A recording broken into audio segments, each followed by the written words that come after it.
China दुनिया की second largest economy और एक टाइम पर उनका रियल एस्टेट सेक्टर अनस्टॉपेबल माना जाता था, लेकिन आज वही सेक्टर कोलैप्स होने की एज पर खड़ा है। गोस्ट सिटीज, लाखों खाली फ्लैट्स और बिलियन डॉलर कंपनीज बैंकक्रप्ट हो चुकी है। सबसे बड़ा सवाल, क्या इंडिया भी उसी रास्ते पर चल रहा है या फिर इंडिया का रियल एस्टेट मार्केट सेफ है?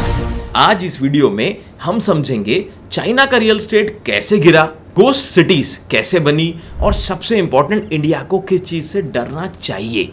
अगर आपको लगता है इंडिया का रियल एस्टेट बड़ा है तो चाइना का स्केल सुन के आप हैरान हो जाओगे।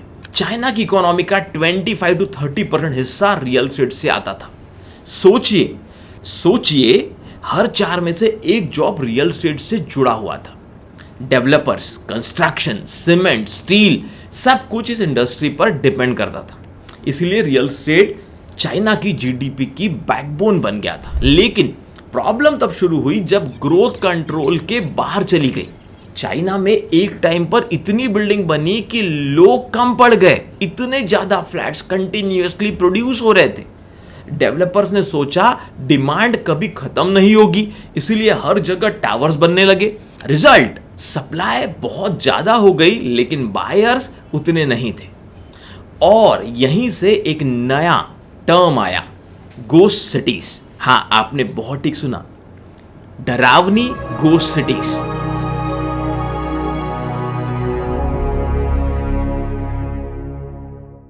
ऐसे शहर जहां हजारों अपार्टमेंट बने लेकिन रहने वाले कोई नहीं।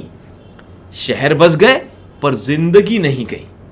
रियल एस्टेट कोलैप्स अक्सर एक ही चीज से शुरू होता है, वो है डेब्ट। चाइना के डेवलपर्स ने बैंक से मैसिव लोन लिए। उनका प्लान सिंपल था, लोन लो, बिल्डिंग बनाओ, सेल करो और लोन चुका दो। लेकिन जब सेल स्लो हुई तो लोन का पहाड़ खड़ा हो गया और फिर दुनिया ने देखा एवरग्रांड जैसे जायंट डेवलपर्स भी कोलैप्स होने लगे। बिलियंस का डेब्ट और प्रोजेक्ट्स इनकम्प्लीट। कभी कभी मार्केट स्ट्रांग नहीं होता, सिर्फ स्ट्रांग दिखाई देता है या दिखाया जाता है। चाइना में लोग घर रहने के लिए नहीं, इन्वेस्टमेंट के लिए खरीद रहे थे।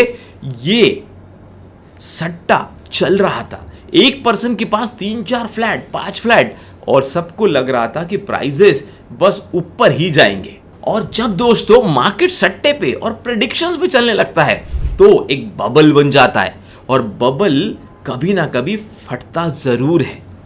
कभी कभी मार्केट को बचाने के लिए गवर्नमेंट रूल बनाती है और वही रूल कोलैप्स ट्रिगर कर देते हैं। चाइना गवर्नमेंट ने डेब्ट कंट्रोल करने के लिए रूल लगाया, 3 रेड लाइंस पॉलिसी। अब इस पॉलिसी के डिटेल्स में हम नहीं जाएंगे, पर इन शॉर्ट डेवलपर्स को बोला गया लोन लिमिट क्रॉस नहीं कर सकते हो। रिजल्ट क्या हुआ, डेवलपर्स को फंडिंग मिलनी बंद हो गई और बहुत सारी कंपनीज कोलैप्स हो गई। अब सबसे इंपॉर्टेंट सवाल है मेरे दोस्तों, क्या इंडिया भी चाइना वाली गलतियां रिपीट कर रहा है? कुछ वार्निंग साइंस इंडिया में भी दिखते हैं।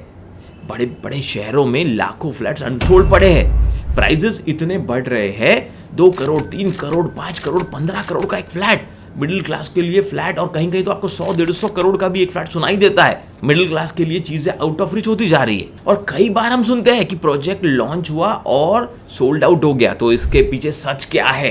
ये कोई फेक स्कैरसिटी क्रिएट तो नहीं हो रही, फोमो तो क्रिएट नहीं हो रहा, ये कोई प्लान स्ट्रैटेजी ऑफ मार्केटिंग तो नहीं है, कोई ट्रिक तो नहीं है, या कई यूनिट्स बाद में भी खाली मिलते हैं? ऐसा कैसे पॉसिबल है? लेकिन एक इंपॉर्टेंट डिफरेंस भी है इंडिया और चाइना में, जो इंडिया और चाइना को अलग बनाता है।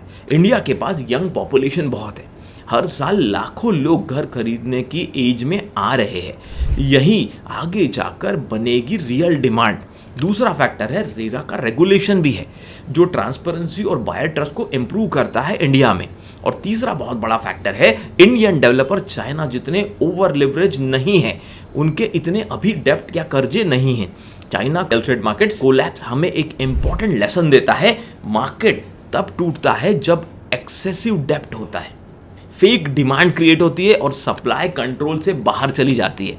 इंडिया के पास अपॉर्चुनिटी है कि वो चाइना की गलतियों से सीखे, और अगर सिस्टम बैलेंस रहा तो इंडिया का real estate sector strong grow कर सकता है। अगर आप रियल एस्टेट प्रोफेशनल हो या प्रॉपर्टी इन्वेस्टर हो तो कमेंट में जरूर लिखो कि आपका क्या ओपिनियन है, इंडिया सेफ है या रिस्क में है।